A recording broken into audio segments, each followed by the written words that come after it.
Finally friends, हम तीर्थों के तीर्थ चक्र तीर्थ में पहुंच गए। फ्रेंड्स, जो भी नीमसार मिश्री की महिमा को जानता होगा वो ज़रूर ये समझेगा कि हाँ, चक्र तीर्थ क्या चीज़ है। हेलो फ्रेंड्स, कंचन की सृष्टि में आपका स्वागत है। फ्रेंड्स, मेरे पिछले कुछ व्लॉग्स चल रहे हैं नीमसार मिश्री के। नीमसार मिश्री एक बहुत ही पवित्र स्थान है सनातनियों के लिए, या यूँ कह लीजिए कि पूरी सृष्टि के लिए, क्योंकि यहाँ पर आपको सृष्टि के पहले मनुष्य मनु सत्रपा जी भी मिलेंगे। यहाँ पर आपको वेद व्यास जी की गद्दी भी मिलेगी, और जहाँ से हमारे 18 पुराण और चारों वेद लिखे गए हैं। और यहीं से आपको भगवान सत्यनारायण की कथा भी पहली बार हुई थी। और यहीं पर आप कंफर्म तो नहीं कह सकते हैं, और यहाँ पर आपको विज्ञान और धर्म एक साथ मिलेगा, जो ये साबित करता है कि शायद कहीं ना कहीं आज सृष्टि में जो भी हो रहा है वो सनातनियों की देन है। और बहुत अच्छा लगा मुझे यहाँ आ कर के, और जब मैंने इसको देखा ना तो फ्रेंड्स सच में सारी थकान मिट गई। और पीछे जितना धूप में परेशान होके आए थे, जितना हर जगह परेशान हो रहे थे और गर्मी में धूप में, एक जो ललक बनी हुई थी ना वो यहाँ आकर के ख़त्म हो गई। मेरा तो मन था नहाने का, पूरा प्लान करके गए थे कि हम चक्र तीर्थ में तो नहाएंगे ही, क्योंकि यहाँ पर तो नहीं, इसके आगे दधीची आश्रम है। वहाँ पर कहते हैं कि सृष्टि में जितनी भी नदियाँ हैं सारी नदियों का जल वहाँ पर है, तो वहाँ भी आपको हम ले जाएंगे। अभी तो हम तीर्थराज आए हैं, और यहीं पर ये तीर्थराज कैसे बना ये मैं बता दूँ। और ये जो गोल चक्र है, ये एक बार ऋषियों ने बोला कि हम कहाँ पर अपनी तपस्या करें जाके, क्योंकि हर जगह कभी कोई राक्षस परेशान करता था। तो उन्होंने विष्णु जी से ये बात बोली, तो विष्णु जी बोले कि ठीक है। उन्होंने स्थान ढूंढा, उन्होंने अपने चक्र को छोड़ा कि जहाँ पर ये चक्र रुक जाए आप लोग उसी स्थान पर अपनी तपस्या कर लीजिएगा। तो ये जो चक्र विष्णु जी का है वो इसी स्थान पर आकर के रुका, और इसीलिए शायद ये स्थान इतना महत्वपूर्ण बन गया। और जब यहाँ पर तपस्या होगी इतने सारे ऋषियों की, मिनिमम 88 हज़ार ऋषि यहाँ बैठ कर के तपस्या किए हैं, उनका हवन कुंड भी है। और जब वेद जहाँ लिखे जाएंगे बैठ कर के, जहाँ पुराण लिखी जाएगी बैठ कर के, तो फ्रेंड्स आप समझ ही सकते हैं कितना पवित्र स्थान होगा।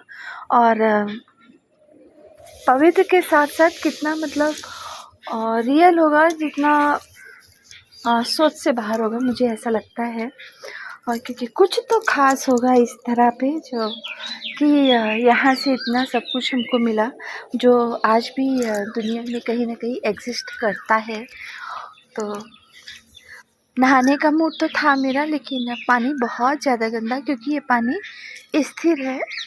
और चक्र के बीच से जो पानी जा रहा है, कहते हैं वो एक्चुअल पानी है, लेकिन वहाँ पर 35 फीट गहरा गड्ढा है वो, इसलिए वहाँ जाने की अनुमति किसी को नहीं है। और बाहर कमर तक पानी रहता है, तो लोग बाहर स्नान करके चले आते हैं। और लेकिन मुझे मेरी फैमिली ने स्नान नहीं करने दिया, क्योंकि फ्रेंड्स पानी तो खैर गंदा था, बहुत ज़्यादा गंदा था। फिर मैंने बस आचमन कर लिया और हम चले आए। बस ये ख्वाहिश हमारी रह गई यहाँ पर, वरना तो सब कुछ पूरा हो जाता। हाँ, फैमिली नहीं होती तो मैं ज़रूर नहा करके आती, लेकिन कुछ सोचना पड़ता है, क्योंकि वैसे भी इधर मेरे साथ हेल्थ इशू ज़्यादा है। अगर और वहाँ से आकर के वैसे भी मैं बीमार पड़ गई थी, और अगर मैंने वहाँ पर स्नान कर लिया होता तो शायद सारा ब्लेम मेरे इस चक्र तीर्थ को लग जाता।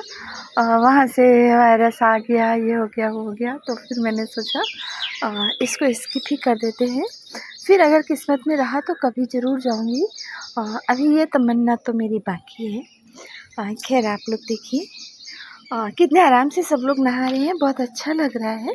बस मैं पीछे दरवाजे से आई थी, इसलिए सामने जो मंदिर दिख रहा है, जो एक द्वार दिख रहा है, ये इसका मेन द्वार है। और इस चक्र तीर्थ के आसपास आपको सारे मंदिर मिल जाएंगे। और आप समझ लीजिए फ्रेंड्स कि यहाँ आप अगर हैं और राउंड फिगर में लीजिए तो मुझे लगता है कि आपको 8-10 किलोमीटर के अंदर अंदर सब कुछ मिल जाएगा। इसके आगे भी हम आपको घुमाएंगे, रुद्रावत घाट, दधीची आश्रम, मतलब कुछ भी नहीं छूटा। अगर हम दुनिया में कुछ ढूंढने गए हैं, किसी के दर्शन करने गए हैं फ्रेंड्स, वो यहाँ पर है। बस ये है कि वो यहाँ पर छोटे रूप में कह लीजिए, या शायद एक जगह मिल जाते हैं इसलिए कोई उनको एक्सेप्ट नहीं कर पाता है। और मंदिर से घाट से आचमनी करने के बाद में हम लोग मंदिर में दर्शन करने पहुँचे। यहाँ ललिता माता मंदिर भी है यहाँ से थोड़ी दूर पर, और आसपास छोटे छोटे मंदिर बने हुए हैं जो कि अमूमन सारे घाटों में, किसी भी गंगा किनारे पहुंच जाइए, किसी भी घाट के किनारे आप पहुंच जाइए तो वहाँ पर आपको ऐसे छोटे छोटे मंदिर मिल जाएंगे और सभी भगवान के। तो यहाँ भी बने हुए हैं, और ये देखिए राधा रानी और श्री कृष्ण भगवान हैं। तो हमने भी सारे मंदिरों के दर्शन किए। यहाँ पर एक सूर्य मंदिर भी है और यहाँ पर मुंडन वगैरह भी होते हैं, तो अच्छा लगता है। इतने पवित्र स्थान पर लोग आते हैं और भीड़ तो बहुत ज़्यादा रहती है। मैं जब गई हूँ फ्रेंड्स तो बहुत ज़्यादा भीड़ थी, और लोग बसों में आए थे और उसके बाद दर्शन करने के बाद में, नहाने के बाद में उन्हीं बसों से वापस भी हो गए। तो ये इतना पवित्र स्थान है, इसीलिए मैंने सोचा कि आपको बता दें। ये देखिए सूर्य मंदिर है, और बस पानी थोड़ा सा साफ़ नहीं है। पानी रोज़ भरा जाता है, क्या होता है पता नहीं। ये बैकअप है पानी का, और यहाँ पर बंदर बहुत सारे नहा रहे थे, तो थोड़ा सा सफाई की यहाँ पर दिक्कत है, बाकी तो सब ठीक है। और कहते हैं ना फ्रेंड्स कि ज़रूरी थोड़ी ना है कि जहाँ पर जो चीज़ अच्छी हो तो वहाँ पर सभी चीज़ें अच्छी हों। हमको ऐसा लगता है कि अगर 4 चीज़ें अच्छी मिल रही हैं तो एक चीज़ को बुरी है, तो ऐसा नहीं है कि उसके पीछे हम सब कुछ छोड़ दें। तो मुझे बस पानी नहीं मिला, स्नान करने को नहीं मिला, लेकिन सच में जो मैं आज 4-5 साल से सोच रही थी, मुझे आज जाने को मिला, इसका मतलब कुछ सोच सकती होगी। तो बस ये बंदर थे और ये अपनी मस्ती कर रहे थे, क्योंकि उधर इंसान थे नहा रहे थे तो कोई जाने नहीं दे रहा था। तो यहाँ इनकी मस्ती चल रही थी, क्योंकि फ्रेंड्स गर्मी तो बहुत ज़्यादा थी, इसमें तो कोई डाउट नहीं है। कोई भी हो गर्मी से परेशान तो रहेगा ही। तो बस कुछ ये था हमारा ब्लॉग।